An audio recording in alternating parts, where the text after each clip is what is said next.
बोलो सियावर रामचंद्र भगवान की जय।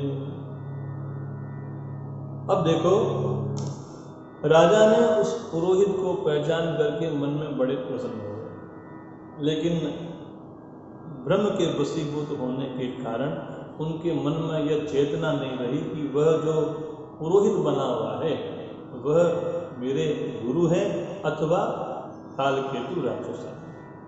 तो जैसे पूर्व में मंत्रणा हो रखी थी, उसी प्रकार से राजा ने 1,00,000 ब्राह्मणों को कुटुंब के सहित भोजन के लिए निमंत्रण दे दिया। अब जब भोजन के लिए निमित्त ब्राह्मण आए तो क्या हुआ? उपरोहित जेवनार बनाई, छरस चारी विधि जसी श्रुति गाई।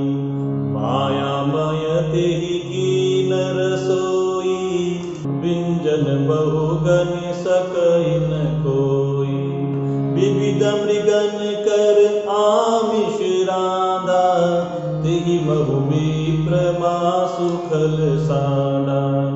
भोजन कहु सब विप्र बुलाए, पद पखारी सादर बैठाई।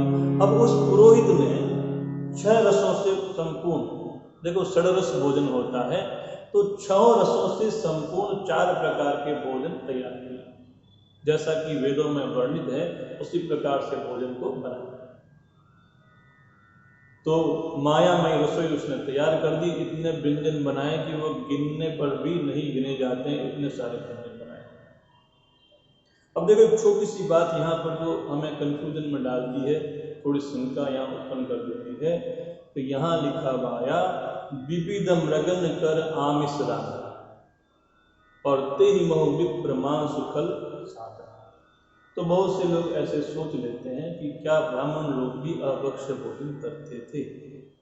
तो ऐसा नहीं है, क्योंकि आप इस प्रश्न को जैसे सुन रहे हैं तो शुरू में ही पता चल गया कि ब्राह्मण जो है वह अपने तप के अधीन रहने से बड़े तेजस्वी, और यह काल केतु राक्षस और वह कपटी मुनि, यह दोनों मिलकर के राजा प्रताप भानु को ब्राह्मणों के द्वारा श्राप दिलवा करके कुल के समेत उनको नष्ट करना चाहते हैं।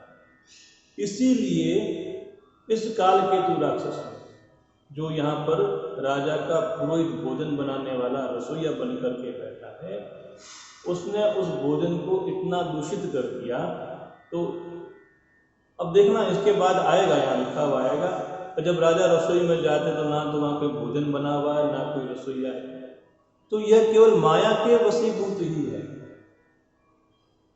हरि की ऐसी लीला है, तो जो होना है वह होके रहता है। तो ब्राह्मण लोग अभक्ष्य भोजन नहीं करते, लेकिन राजा को किसी माध्यम से श्राप मिलना था, राजा का कल्याण होना था, इसीलिए ऐसा यहाँ पर होता है। तो यहाँ लिखा अनेकों प्रकार के पशुओं का अभक्ष्य भोजन बनाया गया था और उसमें उसने ब्राह्मणों का भी मांस मिला दिया, ऐसा यहाँ लिखा हुआ है। अभी सभी ब्राह्मणों को भोजन के लिए बुलाया गया, सभी ब्राह्मणों के चरण पखारे गए, सबको आसन दिया गया, सब ब्राह्मण बैठ गए। अब जो ही राजा परोसने लगा, परुसन जब ही लाग मही पाला, गए आकाशवाणी तेहि काला।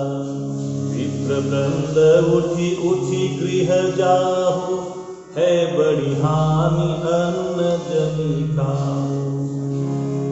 जो ही राजा परोसने लगे, उसी समय में काल केतु के कृत आकाशवाणी हुई। यह आकाशवाणी परमात्मा ने नहीं की,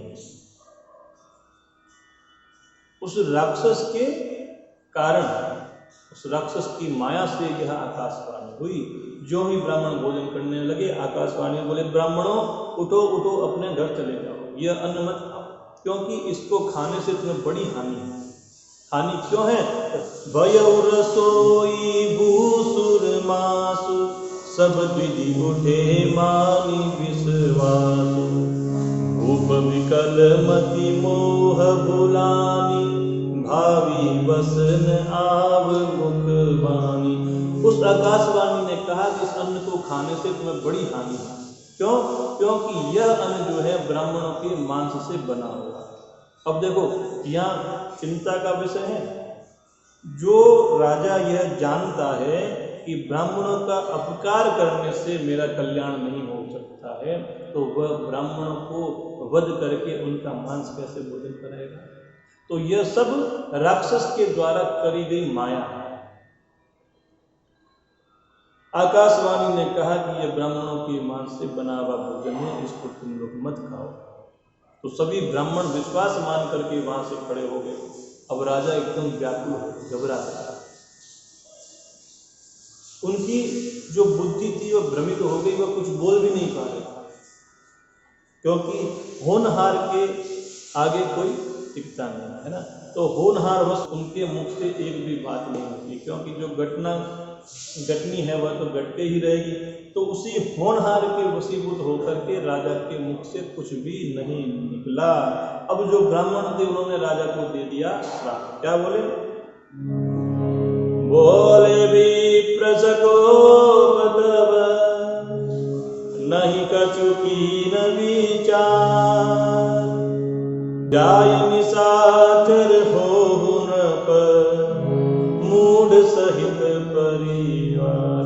ब्राह्मणों ने क्रोधित होकर के श्राप दे डाला, अरे राजा तुम जाओ अपने कुल के सहित राक्षस बन जाओ, परिवार के सहित राक्षस बन जाओ। ब्राह्मणों ने विचार भी नहीं किया और सीधा ही राजा को श्राप दे डाला।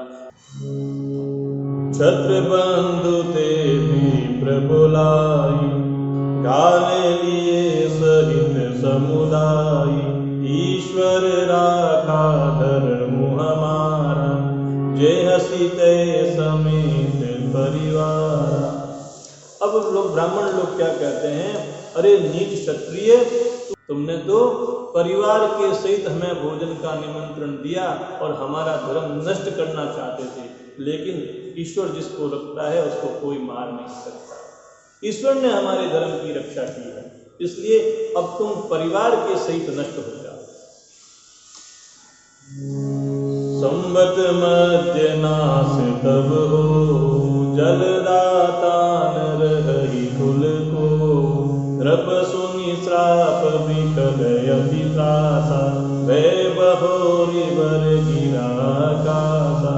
1 वर्ष के भीतर में तुम्हारा नाश हो जाएगा, तेरे कुल में कोई तुम्हें पानी पिलाने वाला भी न रहे। इस श्राप को सुनकर के राजा भय के मारे अत्यंत व्याकुल हो गया।